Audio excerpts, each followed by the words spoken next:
আসসালামু আলাইকুম বন্ধুরা, বাংলাদেশ তেল, গ্যাস ও খনিজ সম্পদ কর্পোরেশন অর্থাৎ পেট্রো বাংলাতে ৬৭০ পদে নতুন নিয়োগ বিজ্ঞপ্তি প্রকাশিত হয়েছে।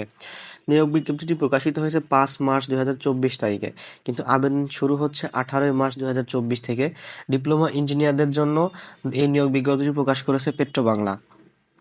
আর এখানে সবথেকে ডিপ্লোমা ইঞ্জিনিয়ারদের জন্য খুশির খবর হচ্ছে নবম গ্রেডে সহকারী ব্যবস্থাপক প্রকৌশল পদেও ডিপ্লোমা ইঞ্জিনিয়াররা আবেদন করতে পারবে, তবে শর্ত আছে। জানতে হলে ভিডিওটি শেষ পর্যন্ত দেখতে থাকুন। এবং উপসহকারী প্রকৌশলী পদেও নিয়োগ বিজ্ঞপ্তি প্রকাশ করেছে। প্রথমে আসি উপসহকারী প্রকৌশলী, যার বেতন স্কেল হচ্ছে ১৬,০০০ থেকে ৩৮,৬৪০ টাকা অর্থাৎ দশম গ্রেড। দশম গ্রেডের ক্ষেত্রে মেকানিক্যাল ডিপার্টমেন্টে শূন্য পদের সংখ্যা হচ্ছে ৩৬টি। এক্ষেত্রে প্রয়োজনীয় যোগ্যতা হচ্ছে মেকানিক্যাল টেকনোলজি বিষয়ে সরকার অনুমোদিত শিক্ষা প্রতিষ্ঠান হতে ৪ বছর মেয়াদী ডিপ্লোমা ইন ইঞ্জিনিয়ারিং ডিগ্রি। ইলেকট্রিক্যালের জন্য শূন্য পদ মোট হচ্ছে ১৬টি। ইলেকট্রিক্যাল টেকনোলজি বিষয়ে সরকার অনুমোদিত শিক্ষা প্রতিষ্ঠান হতে ৪ বছর মেয়াদী ডিপ্লোমা ইন ইঞ্জিনিয়ারিং ডিগ্রি। ইলেকট্রনিক্সের জন্য মোট ২টি। ইলেকট্রনিক্স টেকনোলজি বিষয়ে সরকার অনুমোদিত শিক্ষা প্রতিষ্ঠান হতে ৪ বছর মেয়াদী ডিপ্লোমা ইন ইঞ্জিনিয়ারিং। এবারে সিভিল ইঞ্জিনিয়ারিং এর জন্য রয়েছে মোট ১১টি শূন্য পদ।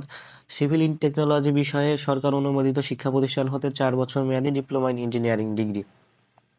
এবার কম্পিউটার বা আইটির জন্য রয়েছে ৩টি শূন্য পদ। কম্পিউটার পদে হচ্ছে কম্পিউটার টেকনোলজি বিষয়ে সরকার অনুমোদিত শিক্ষা প্রতিষ্ঠান হতে ৪ বছর মেয়াদী ডিপ্লোমা ইন ইঞ্জিনিয়ারিং ডিগ্রি।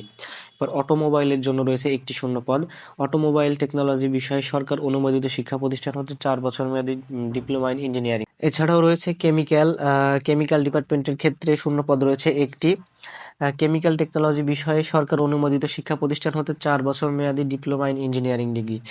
পাওয়ার ডিপার্টমেন্টের জন্য রয়েছে শূন্য পদ একটি। পাওয়ার টেকনোলজি বিষয়ে সরকার অনুমোদিত শিক্ষা প্রতিষ্ঠান হতে ৪ বছর মেয়াদী ডিপ্লোমা ইন ইঞ্জিনিয়ারিং। এবার এনভায়রনমেন্ট ডিপার্টমেন্টের জন্য রয়েছে একটি শূন্য পদ, যার শিক্ষাগত যোগ্যতা হচ্ছে এনভায়রনমেন্ট টেকনোলজি হতে সরকার অনুমোদিত শিক্ষা প্রতিষ্ঠান হতে ৪ বছর মেয়াদী diploma in engineering.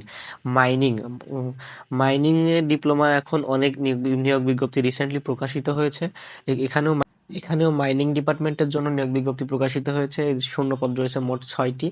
Mining and mine survey technology বিষয়ে সরকার অনুমোদিত শিক্ষা প্রতিষ্ঠান হতে ৪ বছর মেয়াদী ডিপ্লোমা ইন ইঞ্জিনিয়ারিং ডিগ্রি।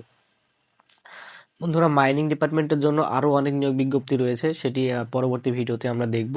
নবম গ্রেডের যে পোস্টটি রয়েছে, নবম গ্রেডের পোস্টের জন্য প্রয়োজনীয় যোগ্যতা ও শূন্যপদটা আমরা দেখব। নবম গ্রেড অর্থাৎ সহকারী ব্যবস্থাপক প্রকৌশল পদে, যার বেতন স্কেল হচ্ছে ২২,০০০ থেকে ৫৩,০৬০ টাকা পর্যন্ত। মেকানিক্যাল ডিপার্টমেন্টের ক্ষেত্রে শূন্যপদ হচ্ছে মোট ৭১টি। এর প্রয়োজনীয় যোগ্যতা হচ্ছে কোনো স্বীকৃত বিশ্ববিদ্যালয় হতে মেকানিক্যাল ইঞ্জিনিয়ারিং বা মেকাট্রনিক্স ইঞ্জিনিয়ারিং বিষয়ে বিএসসি ইন ইঞ্জিনিয়ারিং ডিগ্রি, অর্থাৎ মেকানিক্যাল ডিপার্টমেন্ট থেকে বিএসসি কমপ্লিট, অথবা সরকার অনুমোদিত শিক্ষা প্রতিষ্ঠান হতে উপযুক্ত বিষয়ে ৪ বছর মেয়াদী ডিপ্লোমা ইন ইঞ্জিনিয়ারিং ডিগ্রি অর্জনের পর সরকারি, আধা সরকারি বা স্বায়ত্তশাসিত প্রতিষ্ঠানে ৫ বছরের অভিজ্ঞতা। অর্থাৎ সহকারী ব্যবস্থাপক প্রকৌশলে যে কয়টি নিয়োগ বিজ্ঞপ্তি প্রকাশ করেছে, যে কয়টি ডিপার্টমেন্টের জন্য, ওই সংশ্লিষ্ট ডিপার্টমেন্টে হচ্ছে বিএসসি কমপ্লিট থাকা লাগবে, অথবা কোনো সরকারি, আধা সরকারি অথবা স্বায়ত্তশাসিত প্রতিষ্ঠান থেকে ৫ বছরের অভিজ্ঞতা থাকা লাগবে, তাহলে এই পোস্টটিতে অ্যাপ্লাই করা যাবে। আবেদন করার ক্ষেত্রে নবম গ্রেডের যে পোস্টটি রয়েছে অর্থাৎ সহকারী ব্যবস্থাপক প্রকৌশলে আবেদন ফি হচ্ছে ৬৬৯ টাকা, এবং ১২ টাকা হচ্ছে সার্ভিস ফি কাটে, অর্থাৎ ৬৬৯ টাকা প্লাস ওর সাথে ১২ টাকা সার্ভিস ফি কাটবে। এবং দশম গ্রেড উপসহকারী প্রকৌশলী যারা রয়েছে, দশম গ্রেডের জন্য যে আবেদন ফি নির্ধারণ করা হয়েছে সেটি হচ্ছে ৫৫৮ টাকা। ৫৫৮ টাকা এবং ১২ টাকা হচ্ছে সার্ভিস চার্জ কাটবে, টেলিটক থেকে পেমেন্ট দিতে হবে।